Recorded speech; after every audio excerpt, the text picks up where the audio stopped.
तो दोस्तों, अगर आप भी हमारे चैनल पे पहली बार आए हैं तो हमारे चैनल को सब्सक्राइब कीजिए, क्योंकि मैं हिंदी में आपके लिए मजेदार गोस्ट स्टोरीज लाता रहता हूँ, जिसे सुन के आपको बहुत मजा आएगा और आप मेरी आवाज के फैन हो जाओगे। तो चलिए। पहाड़ों की वादियों में एक आलीशान बंगलों में रहने वाला शांतनु पिछले एक हफ्ते से बीमार था, वो भी बेहद बुरी तरह से। आंखें उसकी खुल ही नहीं रही थी और कमजोरी इतनी कि आंख खोले तो भी वो उठ ना पाए। नाक से पाइप डाल के उसे खाना खिलाया जा रहा था। मंजू, उसकी मां, बुरी तरह डरी हुई थी कि ये अचानक हुआ क्या उसके इकलौते बेटे को। अच्छा खासा ठीक ठाक था और अचानक ये सब क्या हो गया। कॉलेज के दोस्त भी कई चक्कर मारते रहते, लेकिन कुछ फर्क समझ नहीं आ रहा था कि आखिर उसे हुआ क्या और वो कैसे ठीक हो सकता है। एक रात मंजू शांतनु के कमरे में जा रही थी, उसे देखने की उसकी तबीयत कैसी है, कि तभी दरवाजे के बाहर से कुछ आवाजें आई। अरे मैंने तुम्हें बताया था, तुम कितने दिनों से बाहर चले गए थे। बचपन में कितना खेलते थे, हम लोग कितनी मस्ती करते थे। अब तुम आ गए, मुझे काफी अच्छा लग रहा है। और याद है वो जो तुमने मुझसे कहा था उस समय, यार मुझे हर एक चीज याद है। वो बेंच के पीछे बैठ करके मस्ती करना और उसके बाद में क्लास के हर एक लड़कों को मिल करके तंग करना।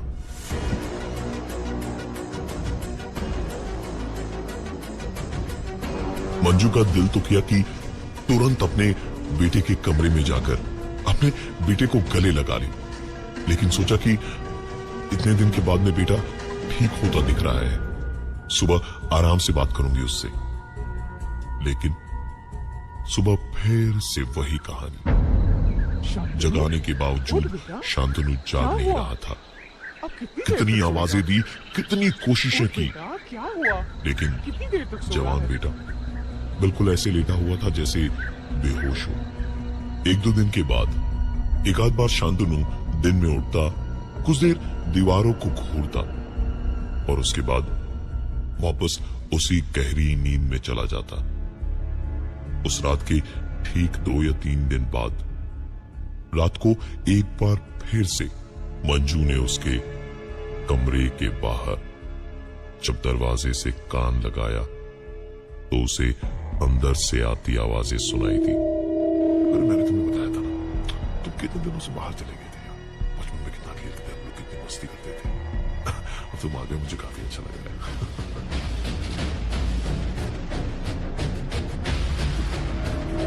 साफ पता चल रहा था कि शांतनु किसी से बात कर रहा था अपने कमरे में।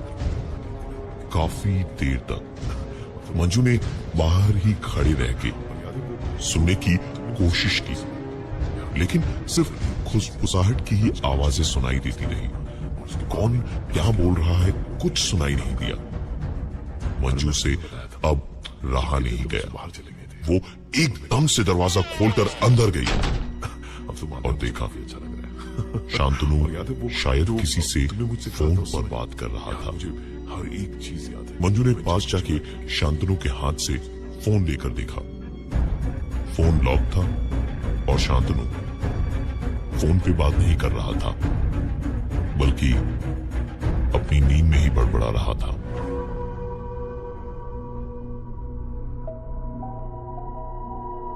मंजू वहीं शांतनु के पास बैठकर कुछ देर तक रोती रही और फिर अपने कमरे में चली गई। रात को जब वो पानी पीने उठी तो सोचा देख ले कि शांतनु ठीक है या नहीं, तो कमरे के पास गई और एक बार फिर वैसी ही आवाजें उसे दोबारा सुनाई दी।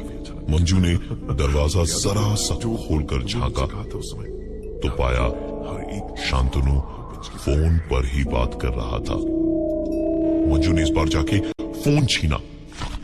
शांतनु की बड़ी बड़ी आंखें मंजू को ऐसे घूर रही थी जैसे वो बेहद नाराज हो। मंजू ने फोन हाथ में लेकर शांतनु से कई बार पूछा कि वो किससे बात कर रहा था, लेकिन शांतनु के मुंह से एक आवाज नहीं निकली। कुछ देर तक उसने सब कुछ सुना और फिर चुपचाप अपनी आंखें उसने बंद कर ली।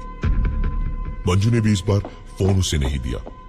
अपने कमरे में आकर उसने फोन चेक किया तो पाया कि उसमें कोई कॉल हिस्ट्री थी ही नहीं, और जो बैलेंस बीमार पड़ने से एक दिन पहले शांतनु ने भरवाया था, फोन में इस वक्त भी उतना ही बैलेंस था। देर रात वो चुपचाप दबे पांव दोबारा पहुंची शांतनु के कमरे में, तो वहां जाकर देखा कि शांतनु अपने बिस्तर पर नहीं था। मंजू को लगा कि शायद वो बाथरूम गया होगा। तकरीबन 2 मिनट तक वो वहीं पर रुकी रही, लेकिन फिर जब शांतनु नहीं आया तो वो बाहर निकलने को पलटी, और पलटते ही पीछे से एक आवाज ने उसे रोक दिया। मंजू ने पलटकर देखा तो शांतनु बिस्तर के ऊपर बैठा उसी को देख रहा था। मंजू तो जैसे वहीं बेहोश हो जाती, लेकिन किसी तरह उसने खुद को संभाला और भागती हुई शांतनु के पिताजी विजय के पास गई, और रोते बिलखते हुए एक ही सांस में वो सब कुछ बोल गई।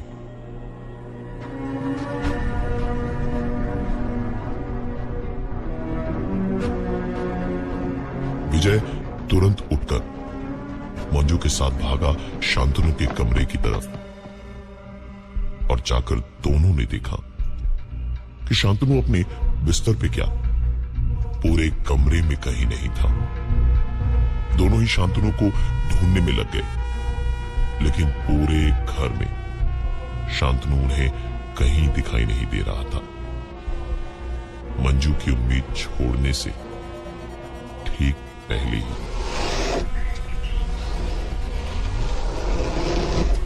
मंजू ने विजय का हाथ पकड़ के उसे इशारा किया, तो दोनों ने अपना सारा ध्यान उस आवाज की ओर लगा दिया।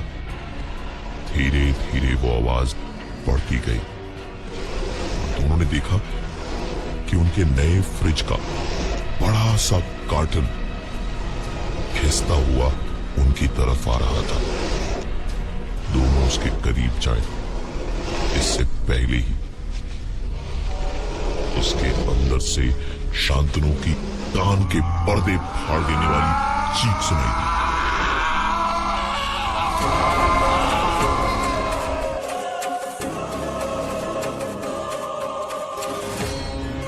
चीखते चीखते ही उस कार्टन के अंदर से पहले शांतनु का सर निकला, फिर उसके ऊपर हाथ उठे और फिर उस कार्टन को शांतनु चीखता हुआ अपने हाथों और पैरों पर उल्टा होकर चलता हुआ अपने कमरे के दरवाजे तक आया, और उसके बाद गिरकर बेहोश हो गया।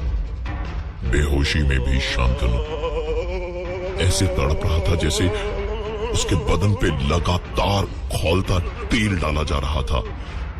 अफरा तफरी में डॉक्टर को बुलाया गया, जिन्होंने आते ही पहले शांतनु को नींद का हाई डोज इंजेक्शन दिया, और तब कहीं जाके उसकी तड़प कम हुई। नब्ज देखने और चेकअप करने के बाद डॉक्टर ने बताया कि शांतनु तो बिल्कुल ठीक है, उसे सिर्फ आराम और नींद की जरूरत है। लेकिन डॉक्टर के जाने के कुछ ही देर में शांतनु का तड़पना फिर से शुरू हो गया था।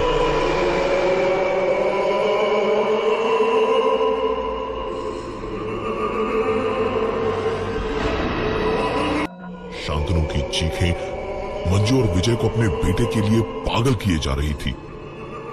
सारी कोशिशों के बावजूद भी शांतनु नहीं संभाले जा रहा था। विजय आखिर में उसके पास जाकर चिल्लाया, शांतनु, शांतनु मेरी बात सुन। शांतनु बस कर शांतनु बस। अब और कितनी जान लेगा हमारी। बस कर शांतनु, बस। शांतनु की चीखें एकदम एक ही पल में अचानक से रुक गई।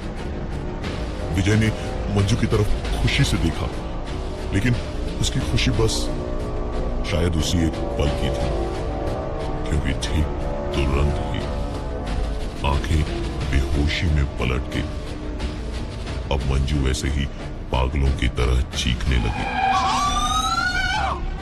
पागलों जैसी तड़पने लगी।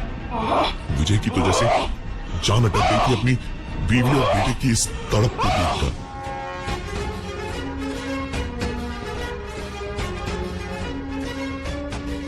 विजय ने शांतनु को छोड़कर अब मंजू को संभालना शुरू किया। मंजू की चीखें इतनी तेज थी कि जैसे मंजू को चाकुओं से कोई बुरी तरह से गोद गोद कर मार रहा हो। विजय अपनी सारी हिम्मत हारता जा रहा था कि ठीक तभी अचानक मंजू की चीखें बंद हो गई और मंजू और शांतनु दोनों उठकर एक झटके से ऐसे बैठ गए जैसे कि दोनों को बिजली का झटका दिया गया हो, और बैठे बैठे बड़ी बड़ी आंखों से दोनों इस वक्त विजय को घूर रहे थे। विजय उन दोनों को पलट पलट के कुछ पलों तक देखता रहा और फिर ऐसे तड़प के चिल्लाने लगा जैसे उसको किसी ने उबलते पानी के पतीले में डाल दिया हो। विजय की चीखें भी शांतनु और मंजू जैसी ही भयानक और दर्दनाक थी, और कुछ ही देर के बाद में सब कुछ बिल्कुल सन्नाटे में तब्दील हो गया। पूरा घर शांत था, एक आवाज नहीं थी कहीं भी। मंजू को होश आया तो उसने देखा कि विजय जमीन पर पड़ा है और शांतनु उसे घूरे जा रहा है। मंजू को जागा हुआ देखकर शांतनु थोड़ा सा मुस्कुराया और फिर उसने कहा, इसको यहां से बाहर ले जा, मुझे इसकी शक्ल बिल्कुल पसंद नहीं है, और हाँ, आएगा अंदर आना तो खटखटा कर आना, समझी बुढ़िया?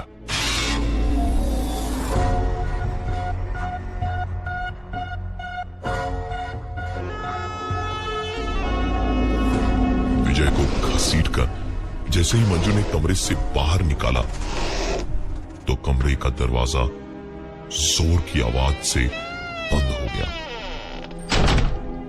बंद दरवाजे के इस पार मंजू ने सुना कि शांतनु एक बार फिर किसी से बातें कर रहा था। दरवाजा थोड़ा सा खोल कर देखा और याद है तो शांतनु तुमने मुझसे कहा था बिस्तर पर नहीं, यार मुझे हर एक चीज अलमारी के ऊपर बैठा था की मस्ती करना, और उसके बाद में और सचमुच किसी से बात कर रहा था। और याद है वो जो और कहा था उस समय, मंजू के अंदर झांकते ही वो बेंच के पीछे शांतनु ने और उसके बाद उसकी ओर पलट के कहा, था ना, बिना खटखटाए अंदर मत आना बुढ़िया। और इतना कहते के साथ ही मंजू के मुंह पर जोर से कमरे का दरवाजा आकर लगा। एक कहानी ऐसी थी प्रवीण के साथ। मंजू के चेहरे पर जब शांतनु के कमरे का दरवाजा बंद हुआ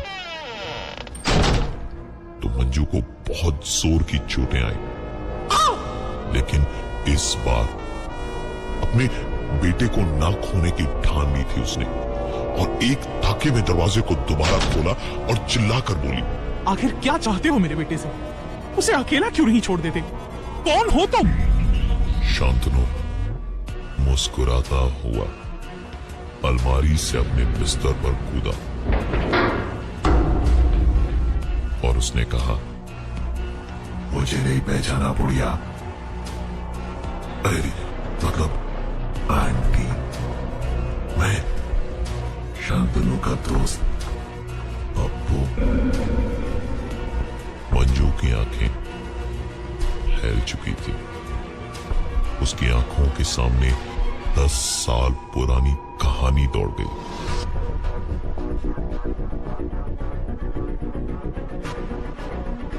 शांतनु के स्कूल के पास ही एक लड़का रहता था जिसका नाम था पप्पू। बेहद बदमाश, बुरा और छोटी छोटी बात पे सबसे मारपीट करने वाला। उससे हमेशा मिलने जुलने से मंजू और विजय शांतनु को रोका करते थे, लेकिन बचपन की दोस्ती इतनी आसानी से नहीं टूटती। उसके बाद एक दिन पता चला कि पप्पू बुरी संगत में तो था ही, घर से भाग गया और उसके बाद एक एक्सीडेंट में उसकी मौत हुई। तकरीबन 8-9 दिन पहले शांतनु अपनी स्कूल की रीयूनियन पार्टी में गया था और जब शांतनु वहां पहुंचा तो शायद वहीं से शांतनु के साथ ये बुरी शक्ति उसके पीछे पीछे आ गई। अपने बेटे की यह हालत देखने के बाद विजय और मंजू ने अपने बेटे को तुरंत उस कमरे में बंद किया और निकल पड़े पप्पू के बारे में पता करने।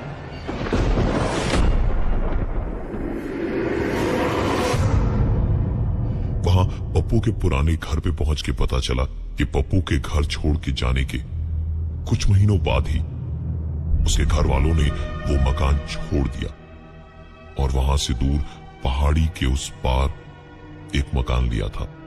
वहां का पता लेकर बड़ी मुश्किल से अंधेरा होते होते वहां पहुंचे। पहुंच के पता चला कि पप्पू के माँ बाप अब वहां भी नहीं रहते।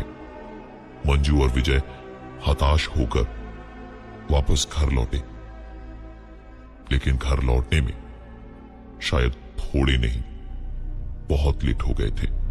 शांतनु के कमरे का दरवाजा खोला तो देखा उसी अलमारी के सामने ही शांतनु जमीन पर लेटा हुआ था और अलमारी का रंग लाल हो चुका था, क्योंकि शांतनु ने अपना सर मार मार कर खून की हर एक बूंद शायद अपने शरीर से निकाल दी थी।